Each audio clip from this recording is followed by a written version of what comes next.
So one final thought. I don't know if I will be running this without a case. There's a very, very good chance that I will be putting this back into a case. Before I do that, let me go ahead and turn this off.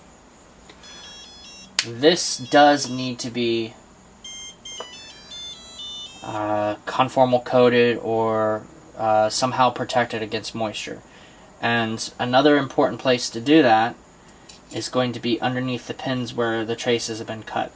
Now, when I did the mods on this, it was seeing people were having difficulties with getting these off. Some people had melted them and, you know, cut the trace that way. But if you just stick a really sharp probe underneath it and you slowly work it up from one side to another and then go into the middle a little bit and then keep working it up, it takes a good 3 or 4 minutes to do it, but it's pretty easy to work these up and off the pins. And then once you do that, you can use an X-Acto knife to cut the trace, and then I actually use this scribe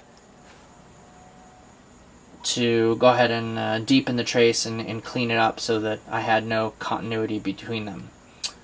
So I don't know if I'll be leaving this without a case. If I do uncase it, what I'm probably going to do is cut off this top row with the this is like the iBus input and the sensor input. I'm not sure which is which, or if they're both, you know, different, but one of them is labeled sensor, one of them is labeled servo. We already have enough servo inputs and outputs here. They really don't need any more, so losing that, we'll probably lose a couple grams off of it. Again, only worth doing if I actually eliminate the case. When I eliminate the case, I'm going to use something along the lines of this, like liquid tape.